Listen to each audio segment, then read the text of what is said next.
So, we want to review the agenda, change it. Did you say you want to add Bob to? Yep, Madam Chair, under other, Ms. Hahn wants to talk to the board about a Rumney representative to the school board. Okay. And we'd like to add course realignment, a redefinition of a course, and with Mr. Price here. Where's the other? It'd be under discussion items 8. Okay, great, thank you. Approval of the minutes of May 15th. Does anybody have any changes?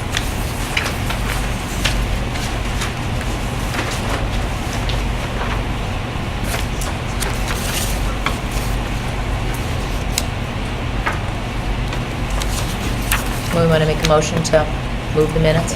Sure, I will. Second. Thank you. Privilege of the floor, nobody's here.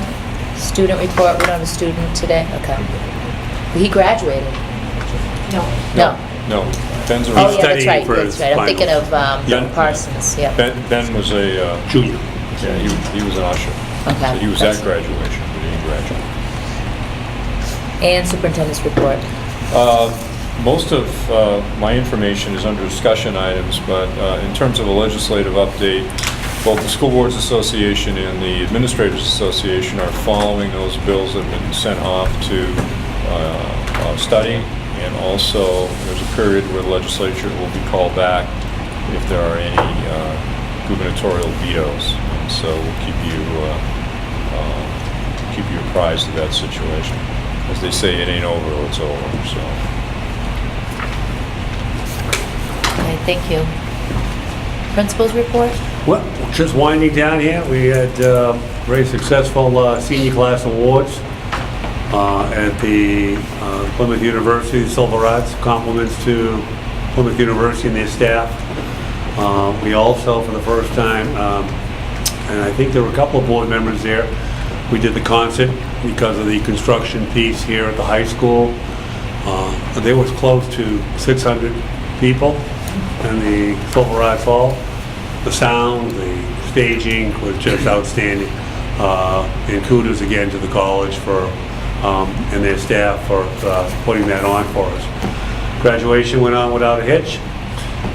Sent them young kids on their way, and we're getting ready for the underclass awards.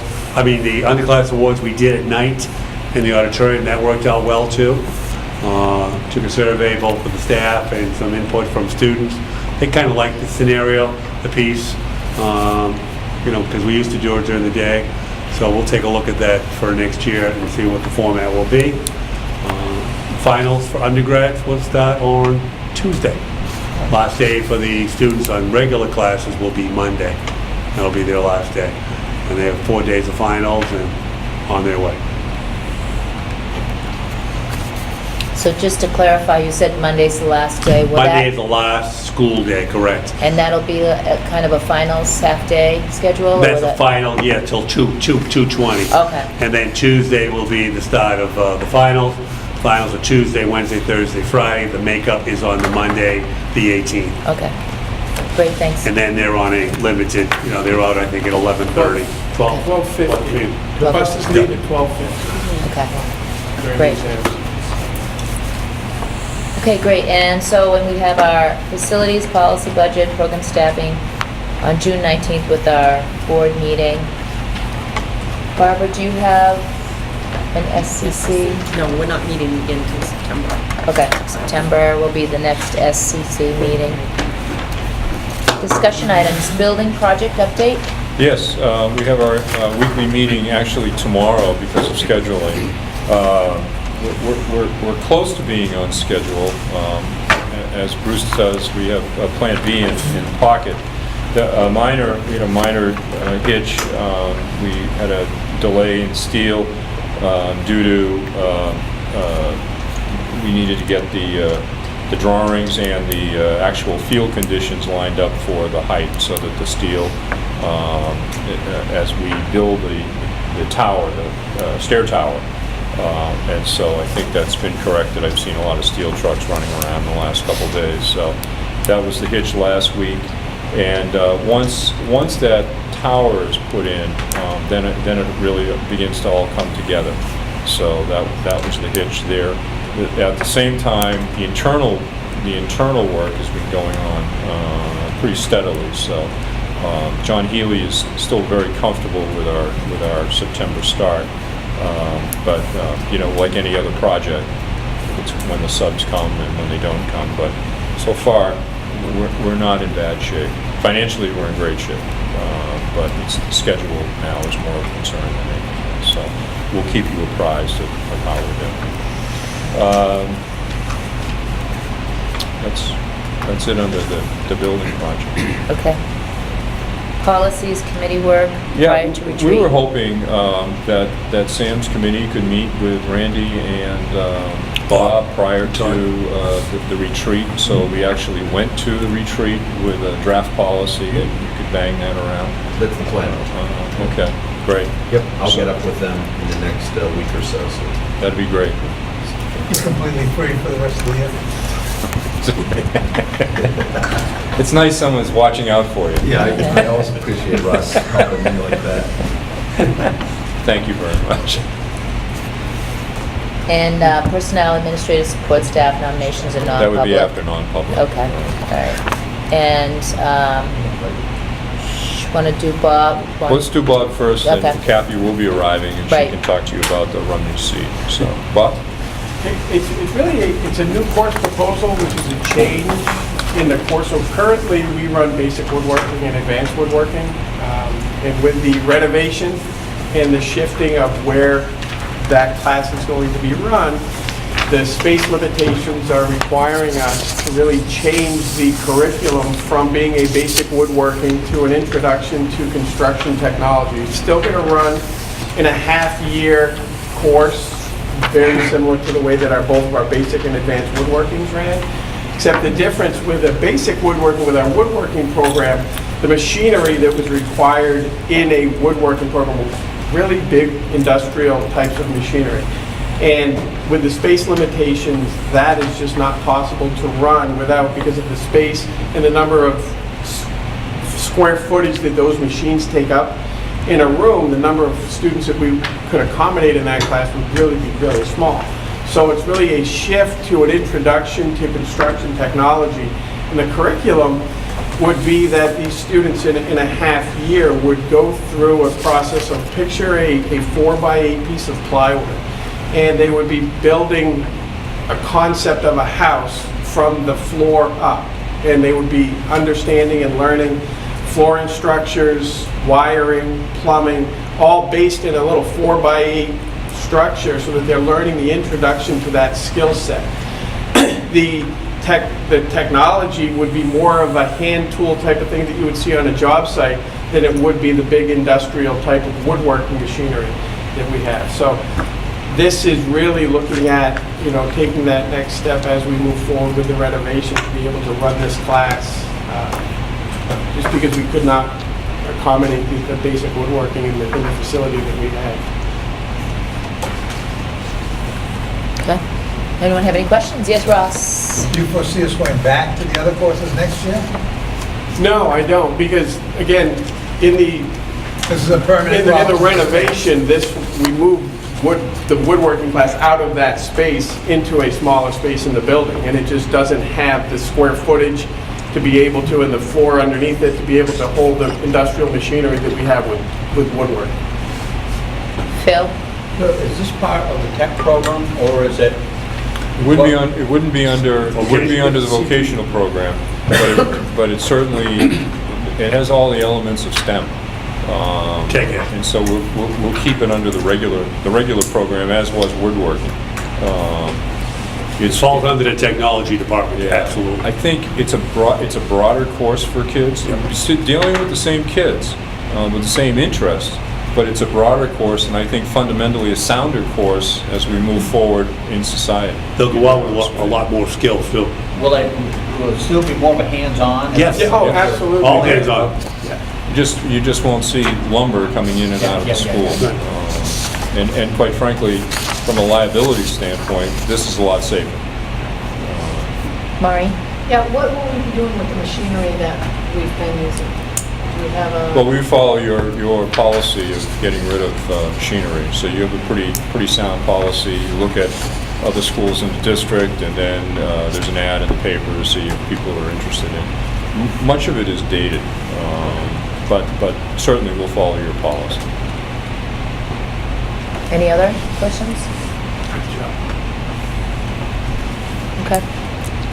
So kids have had a chance to sign up for this, or they have not? Not under this name. So when we built the schedule, and we will hopefully be getting the schedule out this week, the students that had signed up originally for the woodworking classes, we put it into their schedule. But from now until September, actually, when we give these schedules out, many students come in and they make their changes. So if a student sees that they have this on their schedule and they don't want that, we gave it to those students that had signed up for the basic woodworking. If they want to change that, they can look to add other electives. And what is the capacity? It's 12 students per section. So it's down from 16 is what we had in our basic woodworking class. This is at 12. So it did have to go smaller with that as well, but So is that six courses? No, it depends on what they sign up, because we also run power and energy. That's in the room below, and that can handle 18. So it depends what Bob, when the kids sign up, he'll even it off. He'll run some on that curriculum, and then other classes on power and energy. So we sprinkle the infield. So it sounds like it has somewhat of a engineering component to it, part of, because that's kind of exciting. yeah, part of the curriculum, I know there's a section in here, and I don't know how in-depth he's going to go into that, but it does have the CAD components to it as an introduction to, listen, here is, if you go into a building trades type of career, here's all of the different things, whether it's electrical, whether it's plumbing, whether it's the design elements of it, the framing elements of it, the roofing elements, and the plan as of right now is to do all of that on a mini structure, so that when you have those 12 students, they can work in teams of 4, and each group of 4 can build basically a mini house, 4 foot by 8 foot, and you get all of the components that they would do, from the wiring to plumbing to flooring to roofing. Much of the work and Mr. Ross was very much a part of working on this. Much of the work that we had done in the old wood shop is now done for folks. I mean, when you go and get the lumber, you call out exactly what you want. So it's done by very technical saws and sawmills and things like that. So, I'm not sure that the old hands-on was out there. Certainly for the individual in a home workshop, those are great skills. But in terms of society right now, I'm not sure how many of those jobs are called out, because so many now have gone to much more higher tech lumber prep. Okay. So you want a motion to make this change, or you? Yes, please, Okay. because we'd like to put it in the book and Okay. build it. You want to make a motion to Maureen and Tim? Seconds it? All those in favor? Abstaining, or, okay. This is good. Great. And we will have a demonstration for you probably in the fall, just an overview perhaps from Mr. Ross about how many kids came and really what they're doing. So it gives you an opportunity to see if it's satisfactory or not. Great, thank you. It's exciting. And now Kathy will do the... Madam Chair, the Rumney Board seat.